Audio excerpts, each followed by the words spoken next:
प्रधानमंत्री मोदी की अध्यक्षता में आज केंद्रीय मंत्रिपरिषद की बैठक। शाम करीब 3:45 राष्ट्रपति भवन के कल्चरल सेंटर में होगी बैठक। प्रधानमंत्री नरेंद्र मोदी आज सुबह 11 बजे विशेष गुणों वाली 35 फसलों की किस्में राष्ट्र को समर्पित करेंगे। जलवायु परिवर्तन और कुपोषण की दोहरी चुनौतियों को हल करने के लिए तैयार की गई है नई किस्में।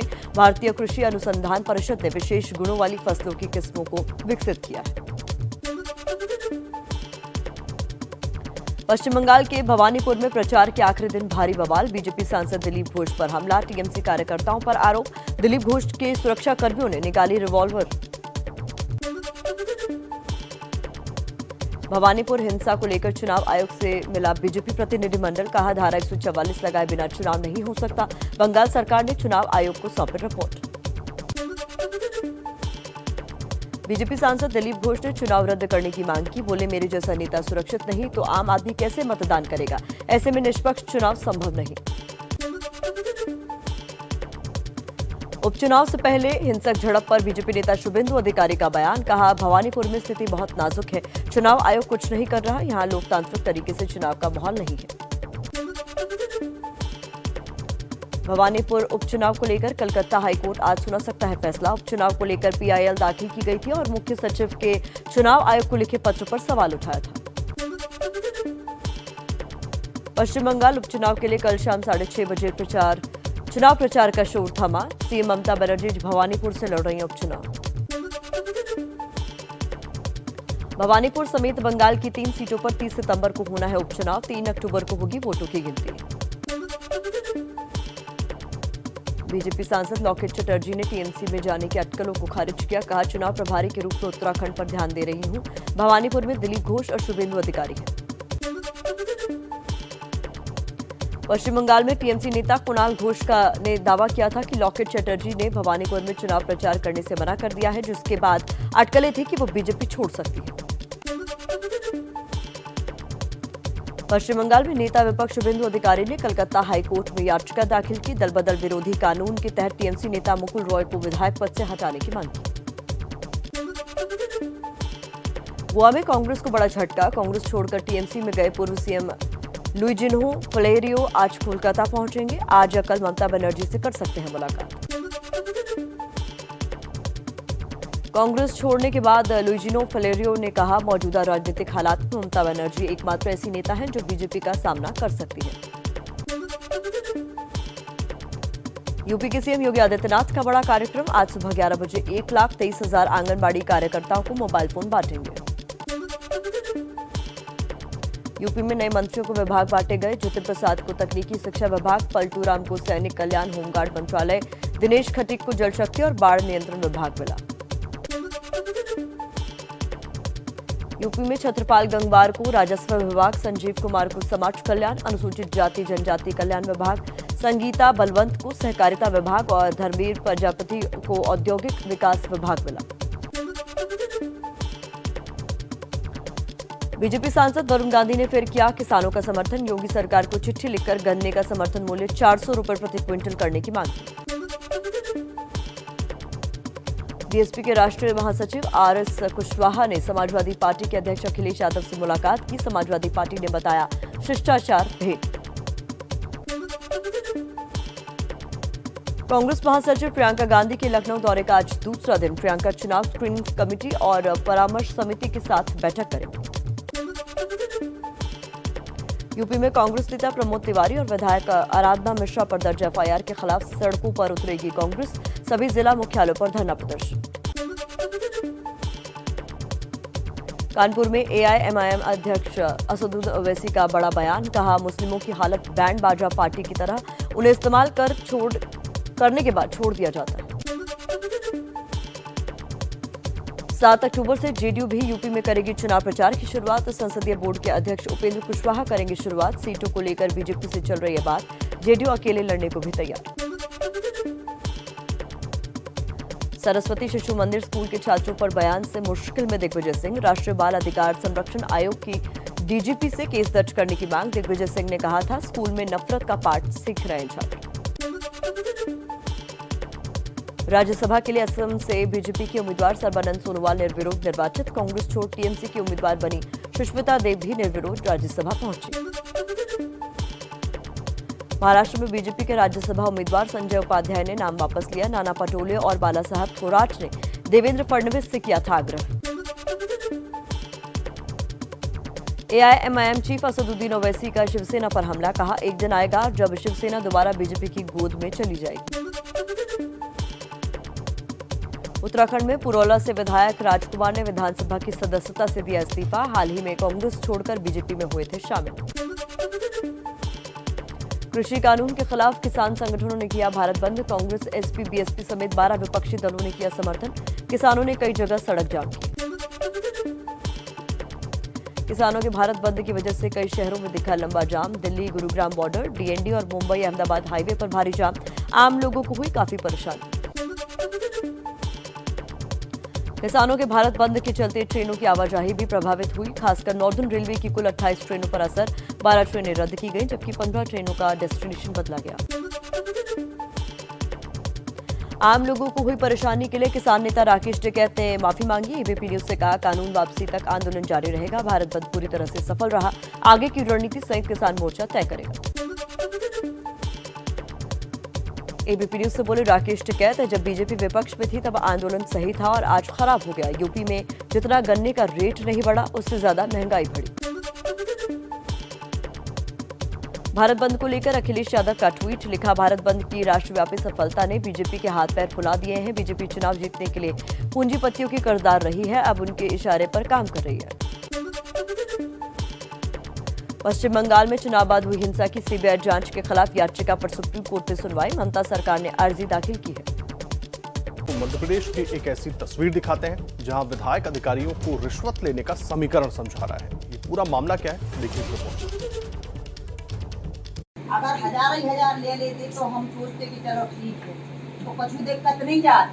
देखो आटे में नमक बरोबर चलत है, ठीक है। मध्य प्रदेश के पथरिया विधानसभा सीट से विधायक रामबाई रिश्वत लेने का ये गणित उन अधिकारियों को समझा रही हैं, जिन पर गरीब गांव वालों से रिश्वत लेने का आरोप लगाया है।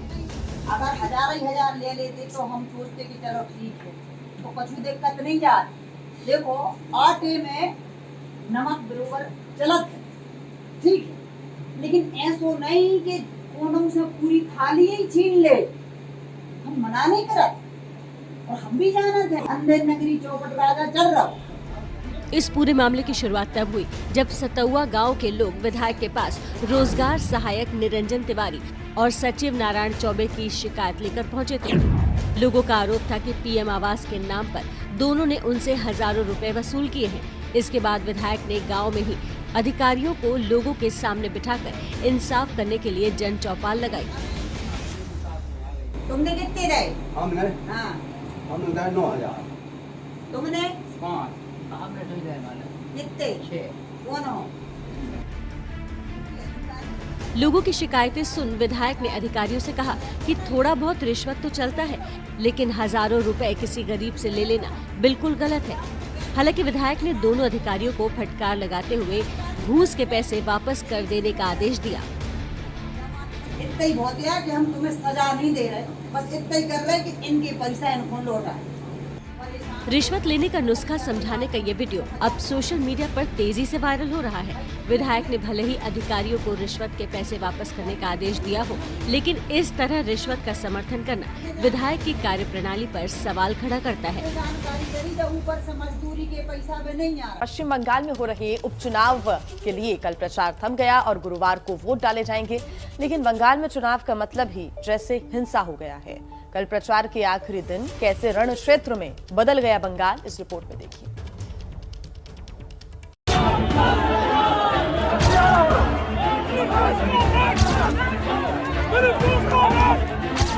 हवा में लहराती ये पिस्तौल बता रही है कि पश्चिम बंगाल की भवानीपुर सीट के लिए चुनाव कितना तनाव भरा है।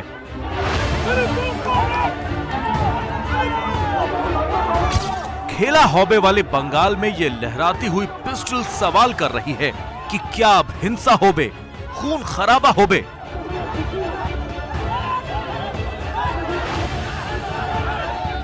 जनता के पास हम अपील कर रहे हैं कि हिंसा, अत्याचार और तानाशाही जो चल रही है उसका खिलाफ आप वोट करिए। हालत बहुत नाजुक है, सिचुएशन डेमोक्रेटिक तरीके से चुनाव होने का माहौल भी नहीं है।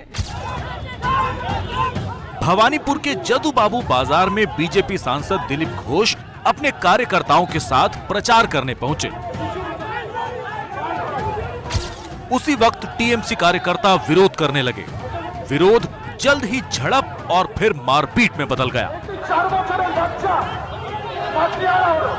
जब हालात बिगड़ने लगे और दिलीप घोष प्रदर्शनकारियों से घिर गए तो उनके सुरक्षा अधिकारी को हवा में पिस्टल लहरानी पड़ी।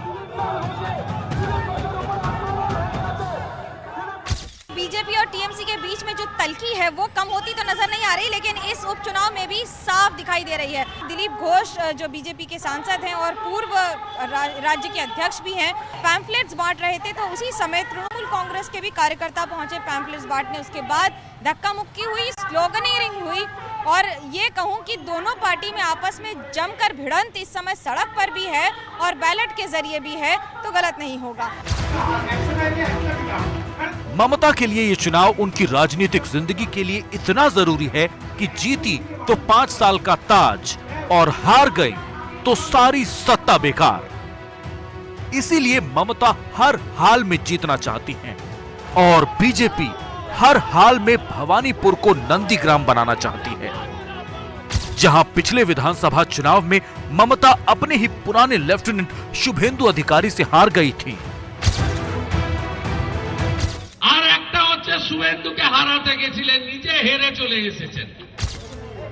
चुनाव प्रचार खत्म होने से पहले ममता का खेल भवानीपुर में बिगाड़ने के लिए आखिरी दिन बीजेपी ने 80 का दांव चल दिया।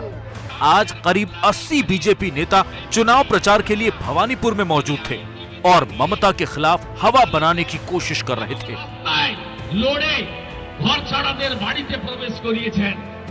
दिलीप घोष का कार्यक्रम भी इसी का हिस्सा था, जिसमें तृणमूल कार्यकर्ता पहुंच गए। आज 8 वार्ड में 10 जगह एक साथ प्रचार, 80 कार्यकर्ता 80 जगह में प्रचार में उतरे हैं। जैसा कि पब्लिक मीटिंग भी हो रही है और हम डोर टू डोर लोगों को लिफलेट देके और भाजपा को जिताने के लिए अपील कर रहे हैं। भवानीपुर उपचुनाव में टीएमसी की उम्मीदवार खुद मुख्यमंत्री ममता बनर्जी हैं। ममता घर घर घूमी। हम खेलेंगे, हम लड़ेंगे, हम जीतेंगे और बीजेपी को हम देश से हटाएंगे, ये हमारा वादा है। लेकिन ये चुनाव ममता के लड़ने से भी ज्यादा बड़ा इसलिए हो गया कि ममता को मुख्यमंत्री बने रहने के लिए ये चुनाव जीतना जरूरी है। भवानीपुर से वो पहले 2 बार जीत चुकी हैं। इसीलिए कृषि मंत्री सोवनदेव चट्टोपाध्याय से सीट खाली कराकर ममता भवानीपुर से उतरी हैं। बीजेपी ने यहां से वकील प्रियंका टबरेवाल को ममता के सामने उतारा है। 30 सितंबर को वोट पड़ेंगे और 3 अक्टूबर को नतीजे आएंगे और तभी साफ होगा कि जनता ने किसका खेला कर दिया। भवानीपुर से मनोज्ञा लोईवाल की रिपोर्ट।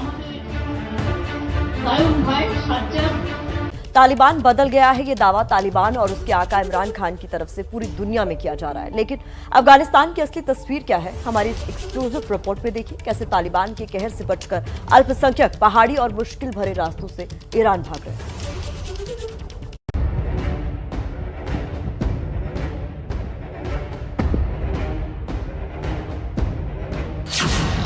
एक प्रॉब्लम है फतेह वाली, देखो पहले इसके ऊपर ईरान है।